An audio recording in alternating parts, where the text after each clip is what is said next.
Hi, everyone. This is the Drone Dialogues. This is our technical and tactical with Rick and Rick. Today we are going to talk about machine guns on this podcast. My father will reintroduce himself. I'm Rick. He's Rick, but you can call me Ricky for the sake of this podcast. And Dad, go ahead and reintroduce yourself. Once again, my name is Rick Vasquez. I had a career in the Marines. I worked for Dipmac Security as a firearms instructor, then went over to ATF for 14 years, where I was the assistant chief of the firearms technology branch and the acting chief at one time. In my role as the firearms technology branch, I literally traveled the world, trained people on different types of firearms, and I wrote criminal cases and opinion letters for the firearms industry. My son Ricky is a former air marshal, gifted shooter, and he's a former Navy corpsman. So we always give kudos to the docs. One of the things we're going to talk about today is machine guns. There is so much issues with machine guns, and I get tired of assisting people who've got caught up because of machine guns and are now going to jail because they don't understand, or they understand and they just think they're smarter than the average guy. So, first thing I'm going to start out with is the definition of machine gun. And Ricky, if you have any questions, please interrupt me. We can stop in some of these things in case I'm talking too fast, also. Yeah, and within your definition of a machine gun, maybe go into a short history of whenever machine guns first came into being, because there's a lot of misconception about when that actually is. Well, I'll get that real quick. That is extremely good question because machine guns are early. Let's talk about the 1896 Maxim, the Colt potato popper, potato digger that we used in World War One. And they called the Maxim the Devil's Paintbrush because of how many people the Germans killed with it. And of course, the British bought the rights and created the Vickers. And then we eventually created the really successful machine gun, the 1919. And French, of course, had, oh, I can't think of their name. It'll come to me as we come along, the Chocho. And they called it, and it was just a horrible machine gun. So machine guns have been around for a long time and they've been extremely successful. I won't get diverted too long, but let's talk about the M Deuce. It's been in existence in the military longer than any other firearm, other than 1911, excuse me, because 1911 is still being used by some different units in the military. So machine guns have been extremely successful. Well, what is the definition of machine gun? This is where the problem comes in. There are five basic components of what a machine gun is. And I'm going to read the statute and then go through each portion of the statute and explain it to you, and then tell you some of the issues that are going on today that our people are getting locked up as we speak. As defined in 26 USC chapter 53, section 5845B, the term machine gun means any weapon which shoots, is designed to shoot, or can be readily restored to shoot automatically more than one shot without manual reloading by the single function of the trigger. That's the foundation of a machine gun. I pick up a gun, I pull the trigger, and you see a string of brass going out. It's pretty easy to understand that it is a machine gun. The term shall also include the frame or receiver of any such firearm or weapon. Under Gun Control Act and the National Firearms Act, the receiver of a firearm is always designated. So if I take all the parts off a machine gun, the machine gun receiver is still the machine gun. So don't think you're smarter than the average bear when you're sitting in the desert somewhere and you're destroying contraband machine guns. You say, well, I'll strip this machine gun, take the receiver back in my duffel bag, and then when I get to the United States, I'll put it back together and I'll have my own personal machine gun. We're gonna get into that later, but just be advised that's a 10-year felony and a $250,000 fine on top of, now that you brought an illegal subject into the U.S., now you have State Department violations. And if they hit you with those, we're talking about $1 million fines. The term shall also include the frame receiver, any such weapon, any part designed and intended solely and exclusively, or combination of parts designed and intended for use in converting a weapon into a machine gun, and any combination of parts from which a machine gun can be assembled if such parts are in possession or under the control of a person. Who understood all of that? It took me years. I still provide instruction to attorneys, public defenders, newspaper, news media. I've even spoken on behalf of the firearms industry to the Senate, and these are the things that they don't understand. So the average guy out there doesn't understand that.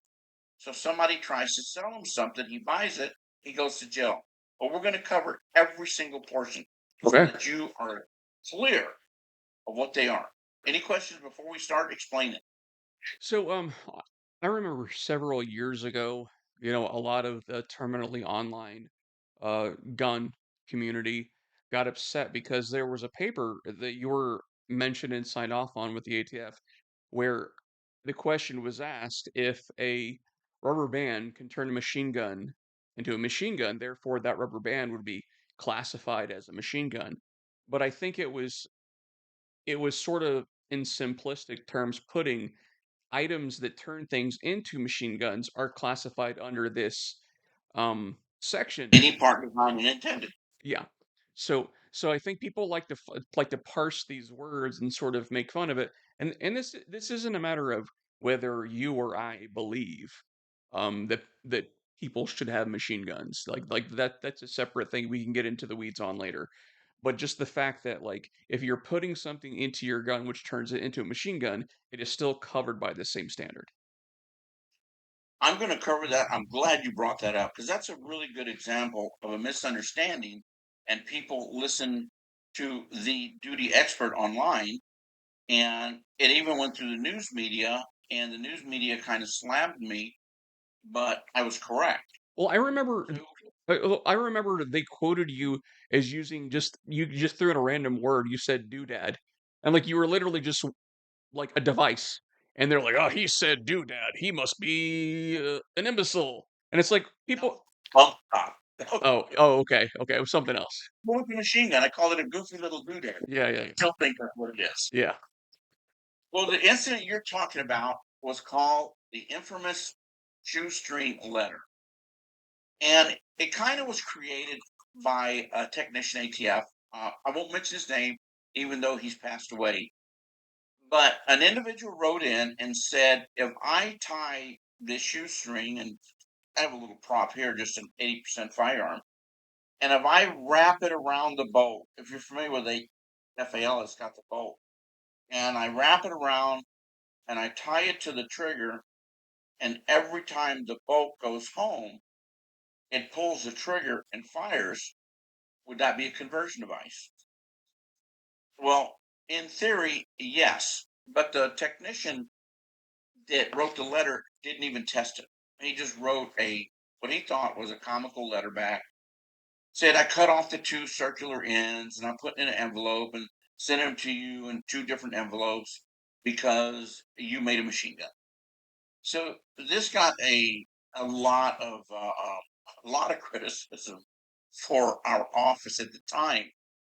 Well, this went on for a handful of years, and myself, and I won't mention the other person's name, and one of the good gun attorneys for ATF were told by the director, "You're going to correct this letter." So the way we corrected the letter went back out very short. We said basically, and I'm paraphrasing, any device that if used to convert a firearm into a machine gun, at the time it is used, it will be a machine gun conversion Okay. device. So it falls under the statute. Yes, Okay. if this person had found a way to wrap the string around, because it's contested either, but we just clarified it by using the definition of conversion device. And I can tell you this: an SKS, if you drill two holes in the trigger mechanism and put a paper clip underneath the trigger bar, and you round off the lobe on the hammer, Hmm. it will shoot automatically consistently because the paper clip is a perfect thickness to not allow the trigger bar and the sear to separate. And when you round the lobe off on the hammer, there's nothing to force them to separate when it's cocking.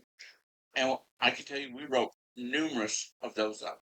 I, But I mean, just growing up, and engaging with media, including firearms media. There are guns that are so commonly converted from semi-auto to auto that there were even for years and years I thought a Tech 9 was a fully auto device because they're so easy to convert, you know. Um every movie you saw when they shot a Tech 9, full automatic gunfire. The one I always think about is Falling Down whenever the gang members go to shoot at Michael Douglas and it yes, just goes everywhere, right? And Tech Nine has a disconnector that sticks up. If you cut an angle off the corner, it'll shoot automatically. yeah, That doesn't allow it to trip. I mean, and not to get too much into the weeds, but especially with legislators, as well as people who, hey, maybe they want to go on their property where no one ever sees them and convert their semi-auto rifle into a full auto. Hey, we're not going to judge on that, but I think in this discussion there has to be the recognition that there are people who are technically proficient enough to convert such things. The legality of it, you know, obviously that's a whole separate issue, but we will get back to that in a second. Um, but I think that there is this idea that um, you know, people mix up the terms automatic rifle versus assault rifle, which assault rifle itself, a lot of people don't even like using the term. Um, but there is a fine line. There's a very fine line between um, a standard semi-automatic weapon and an automatic weapon, and with the right technical know-how, you can convert one into the other. Absolutely. AR-15s, AKs, semi-automatic variants are so easy to convert with just a little bit of machine knowledge. You can convert one, and we'll talk about that when we get to parts designed and intended, and Hmm. cover some of these issues. Okay. Okay, so the first part, if you have a weapon that you loaded and you pull the trigger and it shoots automatically, that's pretty easy to understand. But there's no modifications. It's designed as a machine gun, and that's the way it's supposed to shoot. Hmm. Now, one of the portions that people don't get is readily restored. What does readily restored mean? So I have an automatic AK, and the way I have it, it doesn't shoot automatically. For some reason, somebody broke the internal parts, but it's still a machine gun. It still has the design characteristics. So if I put it back together, I didn't make a machine gun because it's already a machine gun. I just restored it to firing condition. Hmm. And I'm going to say early 90s, all the way through the 90s, there was this big, I hate to use the term conspiracy, but it pretty much was, where importers were buying machine guns overseas to get the parts. And they wanted to bring the machine guns in as whole as possible. So what they would do is bandsaw cut them right through the middle and ship the front half of the receiver in one shipment and the rear half of the machine gun in another shipment. And then once they get into the United States, they would weld it back together into a machine gun. And I'm going to talk about if a person can do that or not when we talk about how do you get a machine gun. So that became a big, big issue where I had to go out and do a lot of training for the Customs and Border Protection because these poor guys, gals, they look at you name it, shoes, fruit on a daily basis. And somebody says machine parts or parts with no receiver, and you see a section like this cut in half. Well, in their mind, it's nothing. But because nobody pays attention that the front half is in another container and it can be very easily welded back together. And I will talk. Somebody's going to say, "Well, no, the dimensions are too critical." I'll tell you right now, I can't tell you how many firearms I have duct taped together, safety wired together, welded together, just to demonstrate their ease and the capability of putting them together and shoot. I took an Uzi and duct taped together, put a 30-round magazine in it, and it emptied a 30-round magazine flawlessly. Especially in open bolt submachine guns, the dimensions are so uncritical, it's unbelievable. Because remember, they were made for war Yeah. to operate dirt, sand, mud. So their dimensions are not that critical because they have to be sloppy and loose to operate in bad conditions. All right, so we got through that portion. Okay. It's designed to shoot an AK-47, and I have another little prop right here. I'll get close to the camera. We can see that's not a firearm. It's just a half. If you're familiar with M16s, right in the rear portion of the M16,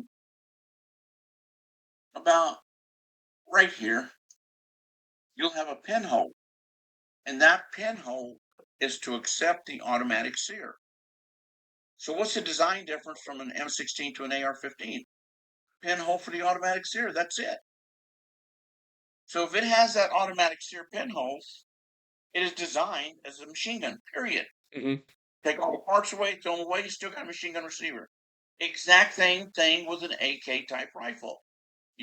If you're familiar with AKs, you've heard of 2-pin or 3-pin receivers. If it's a 3-pin receiver, it's a machine gun. And they get through all the time. These foreign companies, when they're exporting their firearms, they don't care at times what they sell into the United States.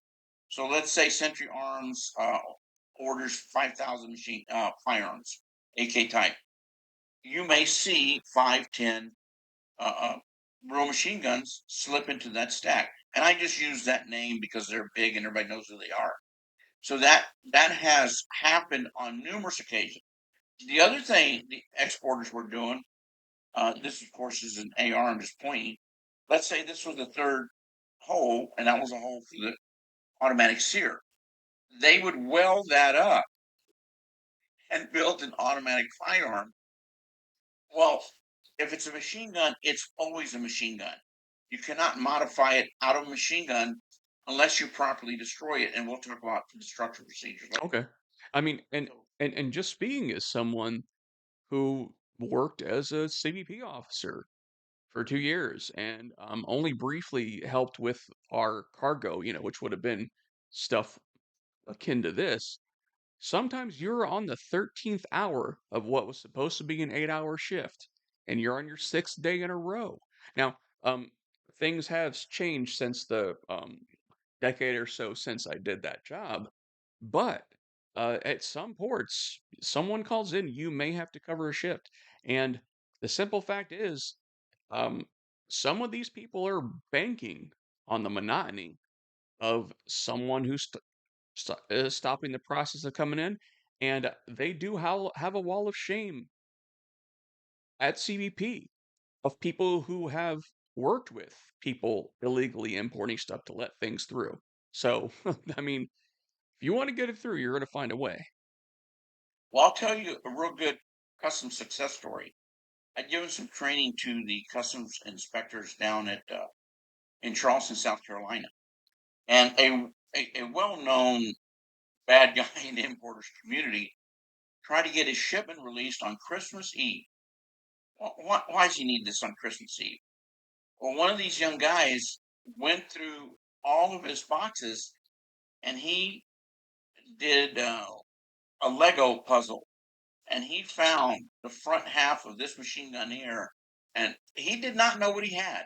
He called me up on Christmas Eve at night, and he said, Mr. Vasquez, I don't know what I have, but I know I got some machine guns. Hmm. So he took some photos, emailed them to me real quick. They were very collectible, like Gorionals, FALs, HK21s. And this, fortunately or unfortunately, this importer is now dead. I mean, he got shot by his brother-in-law. He had cancer. He was bad luck, Chuck, but he was a bad guy. And so we had a great successful seizure. But it's Christmas Eve. What do you think most people are going to do? They're just going to cut that shipment loose, and they're not going to spend the time. And this young guy, I hope he got some type of award, crawl through all these dirty boxes and put these cut up machine guns together. And of course, they couldn't prosecute him because it was still in the bond. He never took possession. But I'm sure you guys have heard stories about guns going into illegal markets south of the border everywhere. Oh yeah. So everybody was concerned, what if we release these guns and they end up somewhere else? We lose track of them.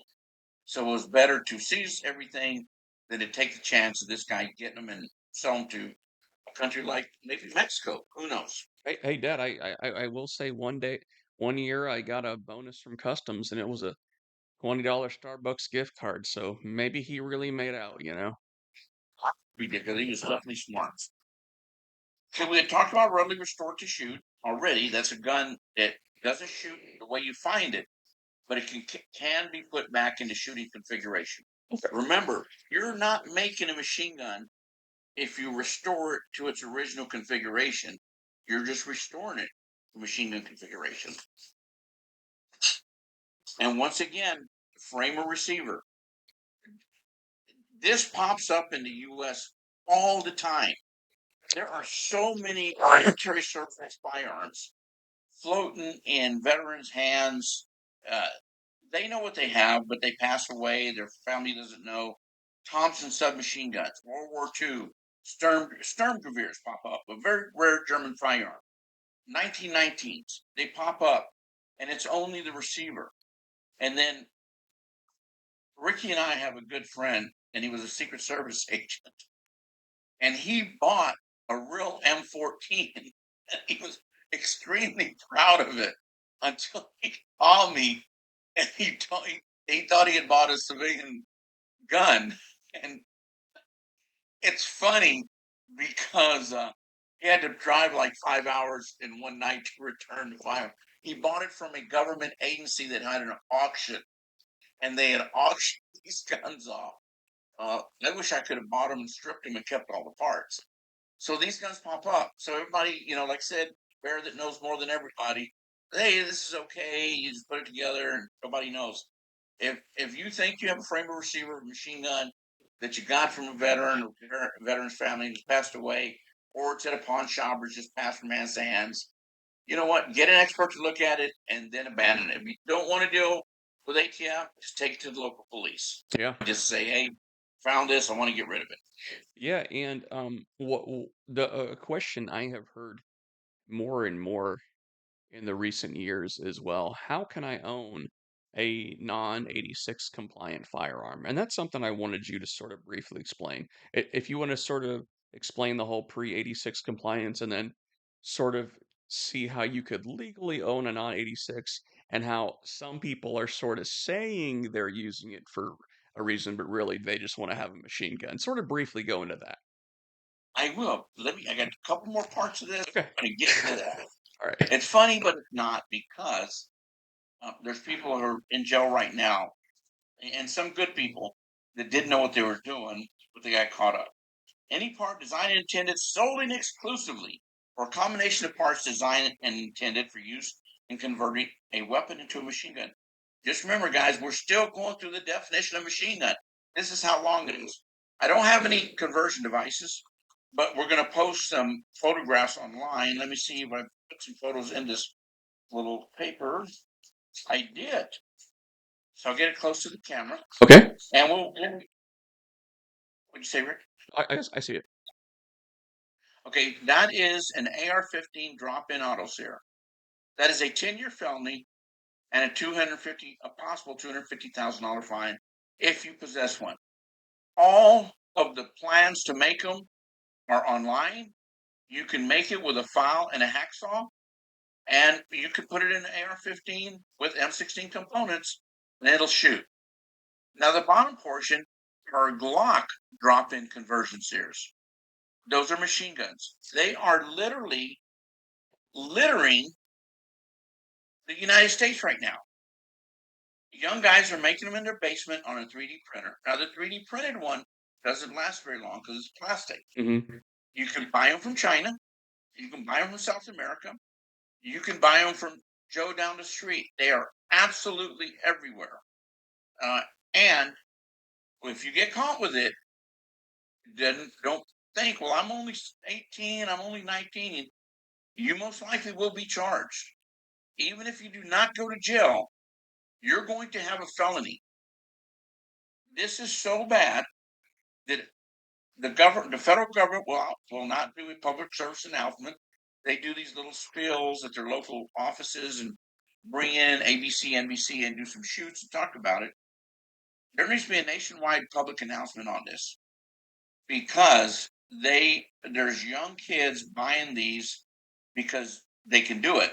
For one thing, you can get them on credit card and get them, and the likelihood of it getting stopped through customs or the U.S. mail is obviously pretty small because they're on the streets absolutely everywhere. Hey, Dad, a quick interruption. This is something we can use our platforms to say.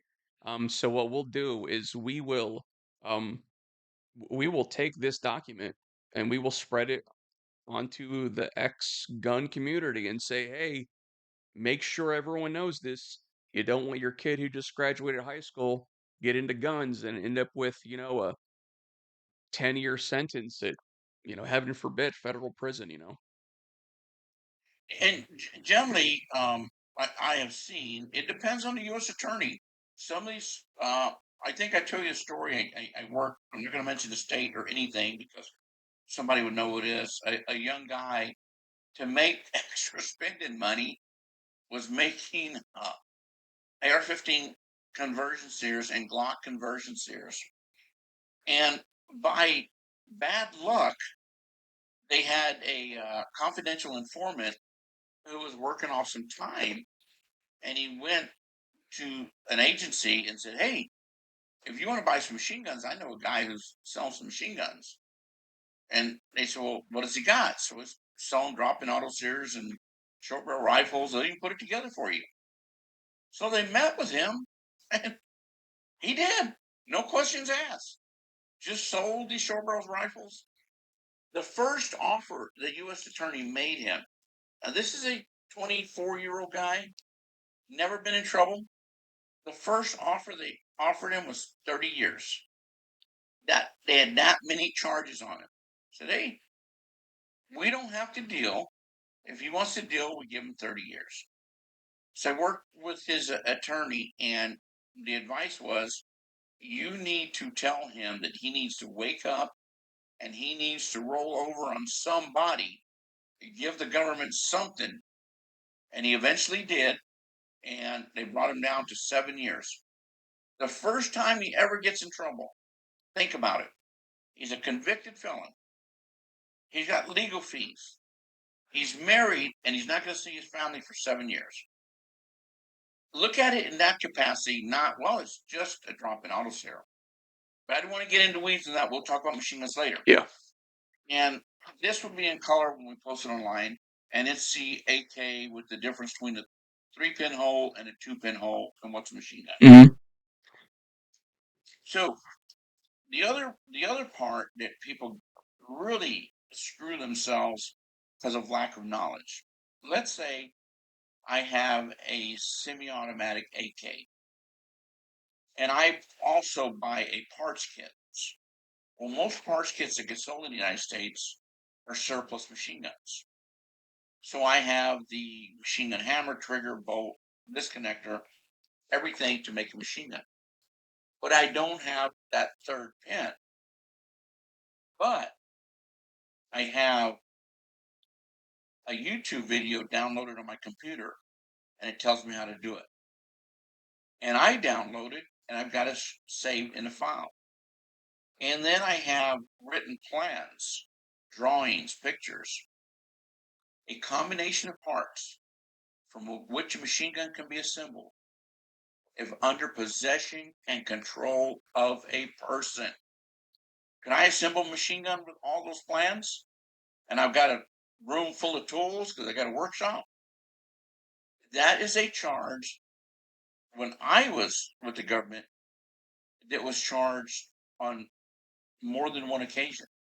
Now, the people that were charged were people that were putting guns together, and they had all the equipment to do it, and they were convicted of making machine guns and selling machine guns. So if you don't know what you're looking at, I highly advise you to get a hold of somebody and talk to them. Call the local ATF inspector, and we used to laugh because we would get phone calls, and you can tell when a person's fairly young on the phone. And I would tell some of my technicians, I guarantee that guy's got that gun in his hand with a drill in the other hand, and he's thinking times. And so I better ask a question before I do this. Just the way the question was proposed to you when you talk to the person on the phone. What if I take this drill and I drill this hole in this location? Would I be making a machine gun? And we would give them the correct response. We wouldn't say, "Hey, what's your number? Where do you live? We're going to send a couple of F-15s and some, helicopters in there to arrest you." We would advise them properly. So call your local ATF office. You'll most likely speak to an inspector, not a special agent, and ask them those questions. Do research online. Most of the letters that ATF has written to individuals are online somewhere because people put their letters online, and then go from there before you make it. So, any questions? Well, just sort of a comment. Um, I think obviously we're in a current climate in politics where there is a lot of distrust towards federal agencies. There is a lot of belief, oh, they are out to get us. You know, I think some of that stuff is a little overblown, but at the same time, you should always be watching your six. You should make sure you are in compliance because not to be dramatic, but it sounds like a thought crime. Oh, I've got the plans, I've got the documents, I've got a video on how to do it. I've just been arrested for a thought crime. Now, whether that should be legal or not, that's for lawyers and judges to consider. But I think being hyper paranoid and having been through something where I wasn't paranoid enough that jammed me up legally, from the horse's mouth right here. However, if you're not paranoid, you're not being careful enough. You should, and this is part of why we're making this video. You should know the law. Make sure you are in compliance with the law. Unless you decide, hey, I do want to be an outlaw.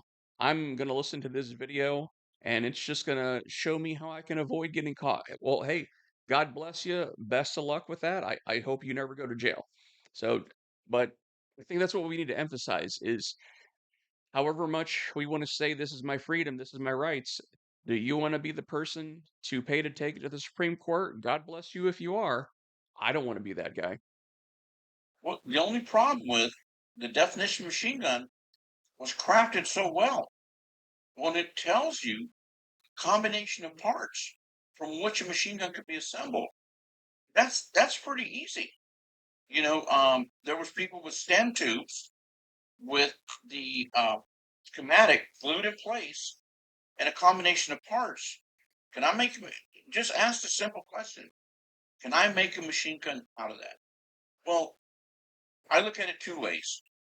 Is it is that Susie Homemaker, or is that the guy who works on motorcycles, works on lawnmowers, does all his own stuff? And all this stuff comes into play when you look at you going.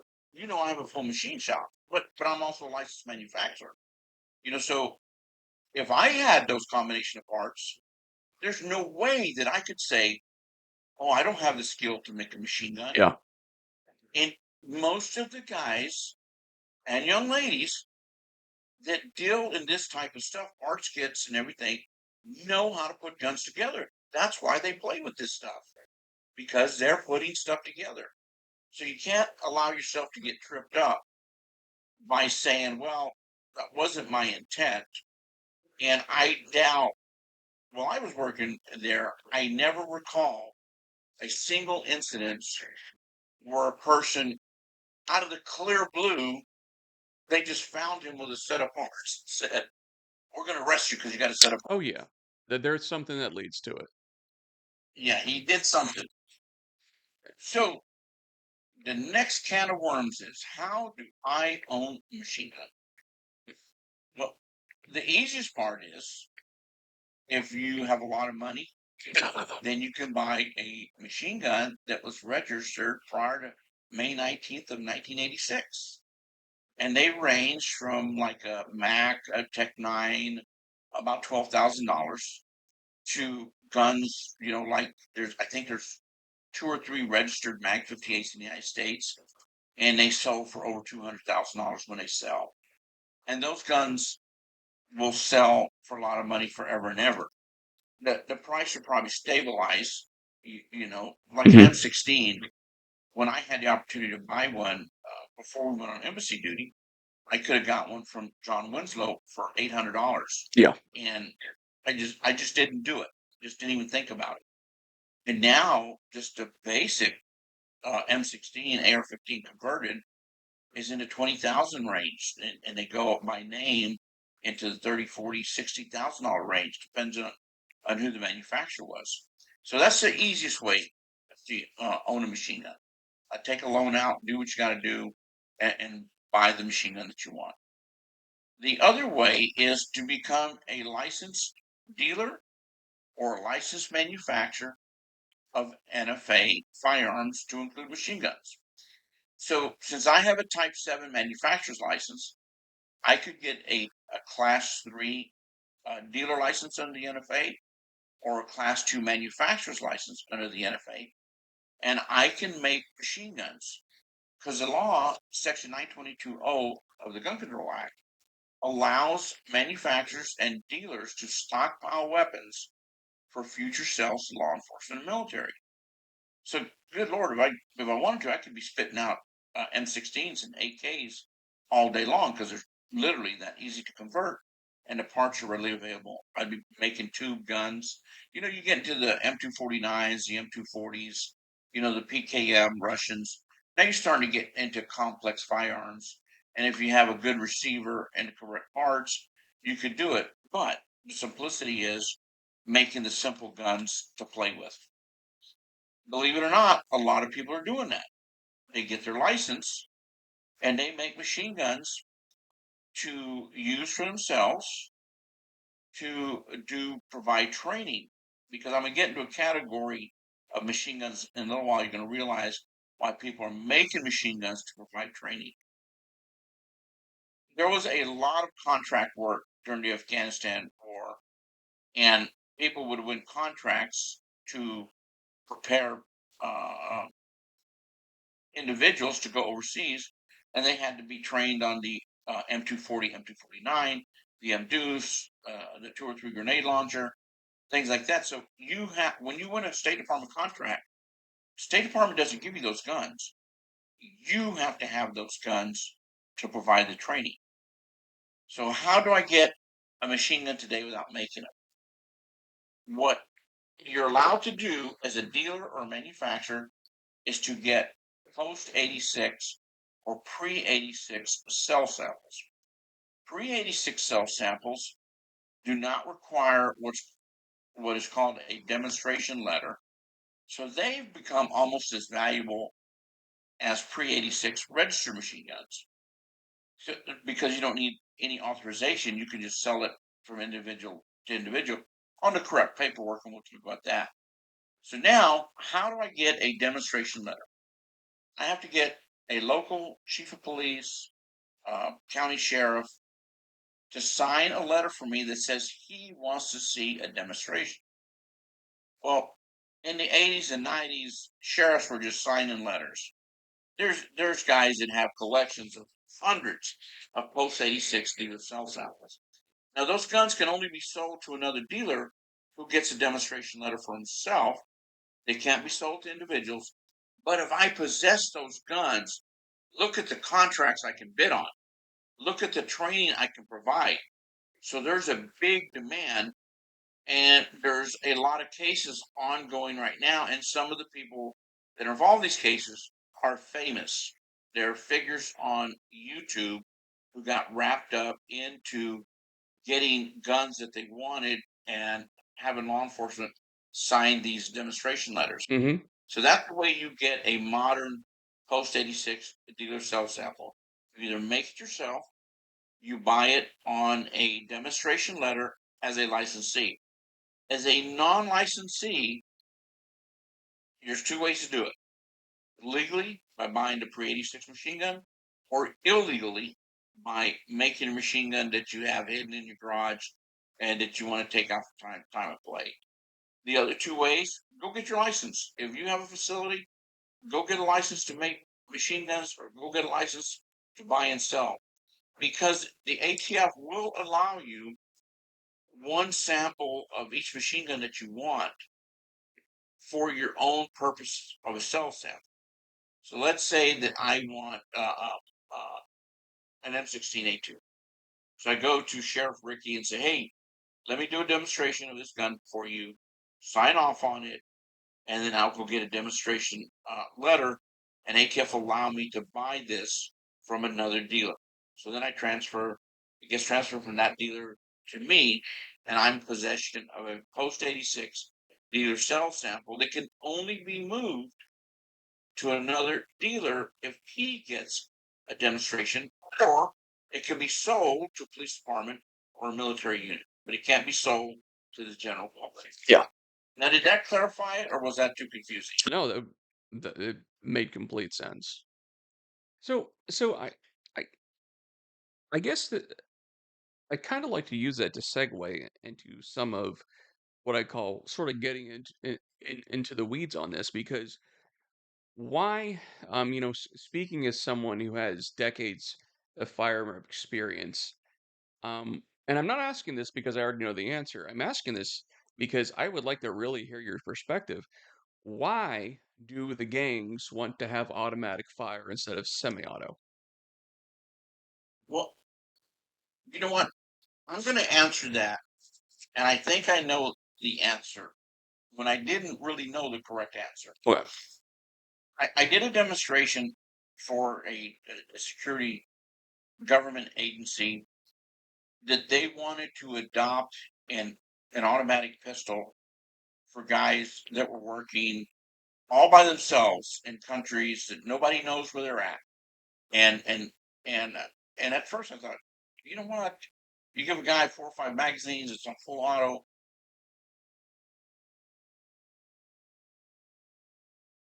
Yeah. And I think this also goes into some discussions whenever I probably was fairly um uh, uh more amateur in the discussion and of the deployment of firearms. I get into a lot of not arguments, but deep discussions of disagreement um regarding the need for an automatic weapon and the response you often get, and as I get older I tend to agree, is it's not a matter of what I need, it's a matter of what I want. And to tell someone what you want has a barrier of, at a minimum, $10,000 to attain legally. I do understand the frustrations that come from that. It's saying, well, I could go to a gun show today and get an AR pistol for around $300. That might not be the best AR pistol, but if it is a home defense weapon, it probably will suffice. And then if I'm going to go up to the automatic version of that, like I said, we're talking minimum. And that's if someone just doesn't care and is selling you just to get rid of their stuff. $10,000 for an automatic, pistol or rifle. So I do understand that frustration. Um, and I mean, having been taught by agencies in the military how to deploy a machine gun, how to not, have a runaway rifle or um, a situation where instead of firing 4 or 5 rounds at a time and then settling back down, I have been taught those things. I don't know if it should be mandatory to own one. I'm not going to be pretend to be an expert in the legalese of that. But I do understand you're a guy who, he's decided he wants to be a homesteader. He doesn't want to pay taxes. He doesn't want to have any involvement with the government. Looking at it through his perspective, I do understand. Hey, if I do want to have an M240 or an M24, not 249 saw on my property to protect myself against, an enemy or perceived or real, why not? You know, part of me thinks the NFA should be abolished. Yeah. I mean, it's under the tax code. It could be abolished, except it was codified, I'm sorry, as Title II as part of the Gun Control Act in 1968. So it probably never will be abolished. But Unless I'm president. because society has changed so much, if you'd have said, "Hey, we're getting rid of the NFA in 1950 and 1968," no one would have thought, "Well, good Lord, you can just go buy them at the gun show, and and anybody can have one." Nobody would have thought that way. They would have thought like, Rick's gonna go get his gun and he's gonna take it home and he'll use it when he can. Now, could you imagine? I hate to say this because I am so pro-gun, and I will defend the gun industry and gun people to no limits.